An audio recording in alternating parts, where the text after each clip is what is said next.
Mbaniriza nnyo ku channel yange. So leero tugenda kubeera nga tubekinga keeki nga tugisaanika mu ssaaniiko nga bwe tusaaniika amatooke. So lye lino essaaniiko lye ngenda okubeera nga nkozesa. Tugenda kuba tuteekamu amazzi. Amazzi oteekamu amazzi ag'ekigero nga bw'opima amazzi ag'emmere. Then ne tubeera nga tugenda kuba nga tuzzaako essaaniiko. So osobola okulaba nti amazzi ge tutaddemu gamala. Ne tutandika okuba nga tugisaanika nga bwe tusaaniika emmere. Essaaniiko lyonna bulungi. Then ne tuteekako entamu ebikkira ddala. Ne tugiteeka ku high heat oba ofumba ku manda oba ofumba ku gas oba ku kuuka but n'oteeka ku high heat. So we are preheating right now. Kati we move on. Tutandika okuba nga tutabula ingredients za cake.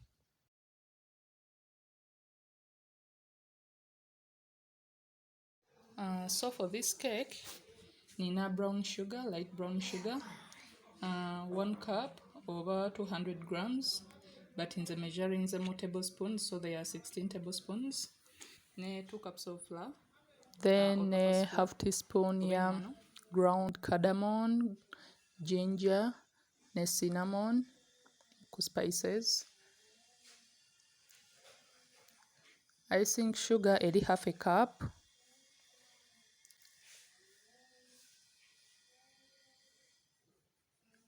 2 carrots grated, 3 eggs, amagi asatu, 175 ml of vegetable oil, butuwafu owa bulijjo.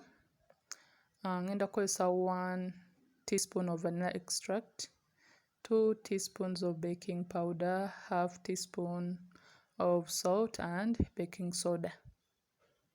Nga adding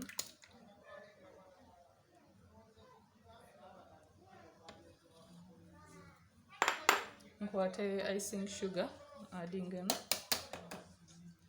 nkwate ne brown sugar, nemu adding vanilla,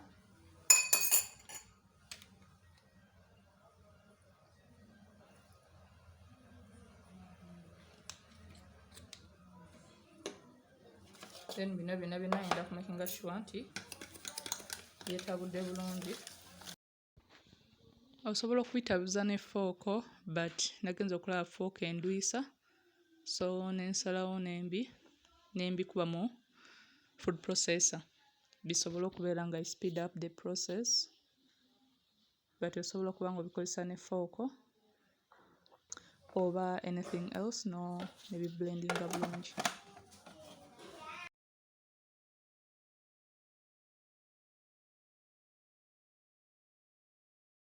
Nembitabula byonna.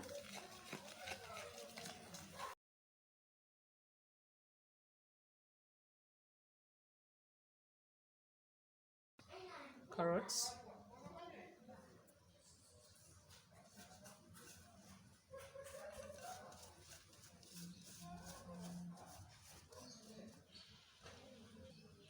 nkotinze carrot n'obuwunga.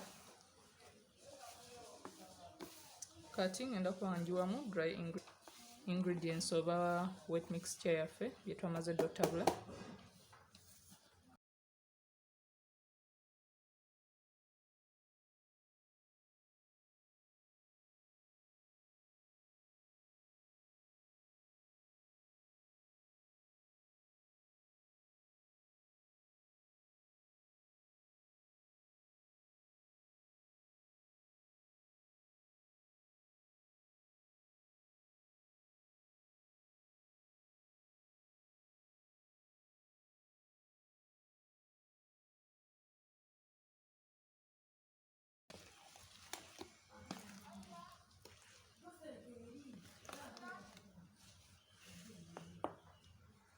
Twali twasiizeemuko ku blue band, so kati tugenda tuyiwamu mixture yaffe.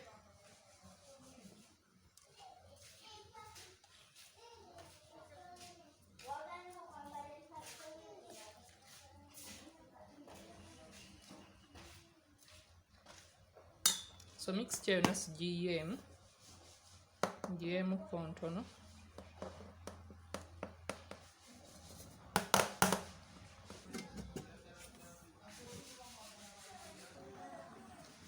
Kati you're ready.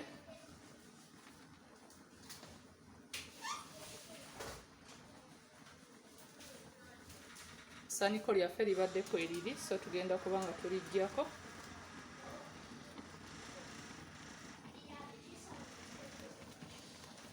Tulijjeko.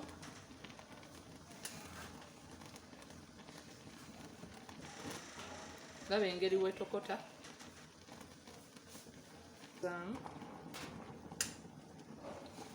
Tuzzaako essaaniiko.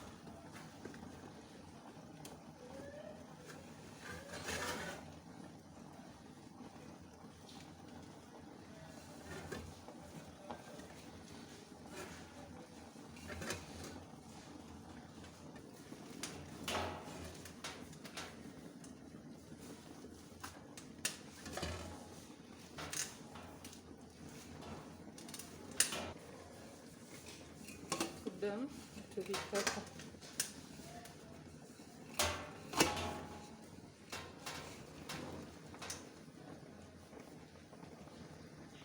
Tugenda giwaamu eddakiika 3 ku 4 tuddemu tugikebereko. Tukeberako ku keeki. Tuba weetuuse.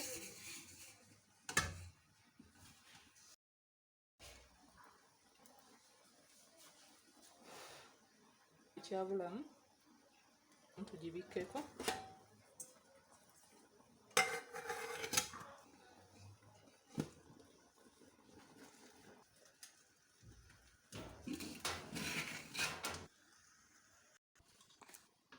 So keeki ne tuddamu ne tugiceekingako oluvannyuma lw'essaawa 1:30 ng'ebadde kweri. Nagirinze n'esooka neewola n'ekulinga down. Kati katuggyeko tulabe batya bw'erabika.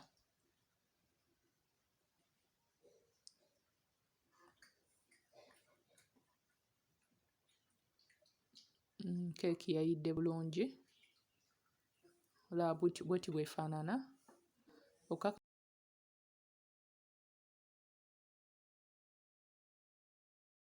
nti eyidde bulungi, oteekamu ka toothpick. Kasa akajja nga tekaliiko anything, then ng'omanya eyidde bulungi. So yayidde bulungi. Tugitaaninga.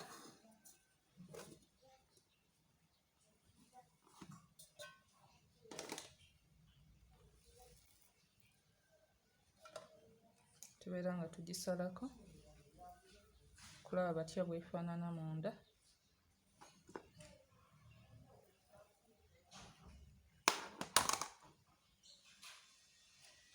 So bw'eti bw'erabika.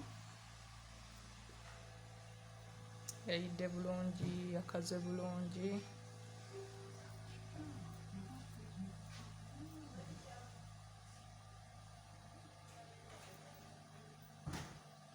So yeah.